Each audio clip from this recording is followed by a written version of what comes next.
before we start, you'll notice that the A1 is missing, and that is because I have drafted it into service into being my photographic enlarger. So it won't be here anymore. I've replaced it with my Minolta camera. It may still show up in some videos, but mostly what I'll be using it for is for my photographic enlarger. And with that out of the way, let's get into this. Oh, right, also I need some lens caps for that so I can get this big lens out of the way of my desk. Got camera! I went to a garage sale and picked this up. And wow, is this a nice point and shoot camera. Earlier we talked about this lovely camera. This is a good film point and shoot, but there's not any type of metering. It's basically flash or no flash. Speaking of which, I should take the battery out. I hate corroded batteries in cameras. That's what happened to this guy. Anywho, this was such an amazing find, and it came with film inside. So, I will get this developed at some point, hopefully in the future, so I can send the photos to the owner, or past owner of this camera. So now, let's take a look at this camera. I love the opening sequence. I don't know, it seems like some sort of tactical weapon that I'm turning on. It has a 39 to 125 millimeter zoom. That's pretty close to this camera's zoom. Maybe has a slightly narrower range than this camera. And you know, this is what I would expect from a camera with that focal range. You know, that's a pretty long barrel, and it also zooms pretty dang long. But I have learned from this camera that sometimes even a 2x zoom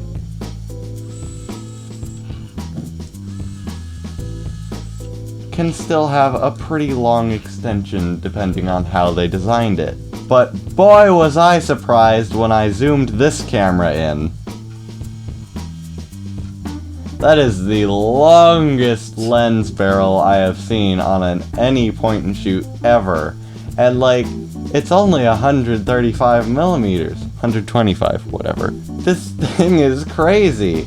And you'll also notice the aspherical lens branding on it. I think I've explained it in a past video, but focus the camera. Alright, there, see that point source of light in the reflection.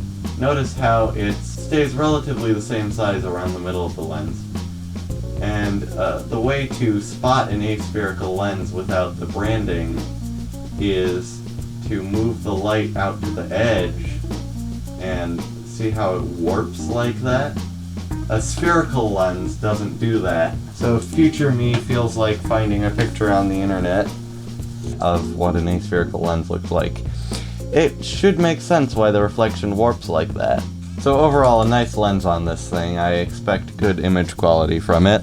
And now over to the film handling. You may have noticed, when looking at the lens barrel, that the film is loaded backwards.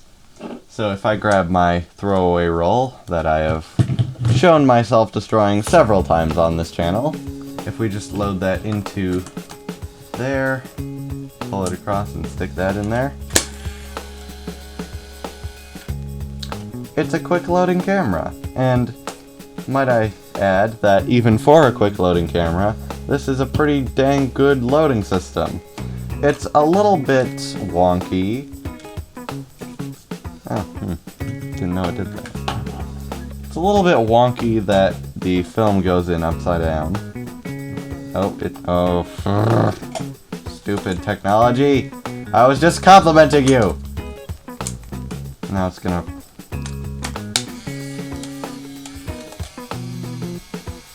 That's probably fine. And now we can rewind it, actually.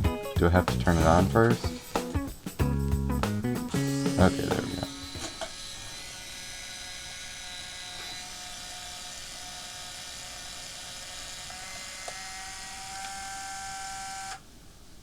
There we go. Anyway, good film handling. It's got a, as I would describe it, a compact DX reader. So it doesn't know exactly what ISO film it is, but it's got an idea, so that's fine, I guess. Whoa! That's never happened before. If I was developing this roll for real, that would be very bad. It's supposed to release. I don't know why I didn't. Man, this video is kind of all over the place, isn't it? Now, this claims the name of a date camera. What? This claims the name of a date camera, and it has settings for the date and time. But, if you look over at the, date and time windows,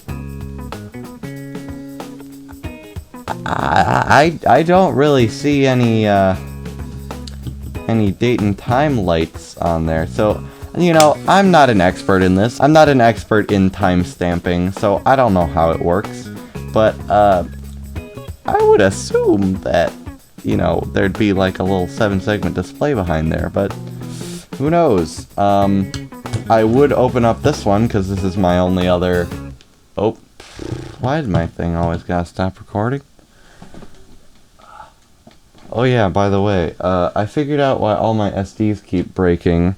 Apparently, my camera is not meant for video. I knew this, but apparently, it gets really hot, and so there must be like a hot spot right along this line on the SD card, and that breaks the plastic. That's so annoying. And this has happened to 3 SD cards now, and I don't want to happen to more, so I'm gonna have to look for a better video camera. This one is like the perfect video camera, except that it only does 720p 24, maybe 30, I don't really know. Either way, not enough resolution for what I need to do with it. So yeah, anyway, what I was saying, I would open this one up to look at its time stamper, because this is the only other one I have that has a date-time data back. But, first of all, it's dead, and second of all, there's film in it, so I don't want to open it up while there's film in it. Yeah, this video's doing great. That's all I really have to say. Good camera. I'll shoot it probably in the next video or the one after that. Eat some beans.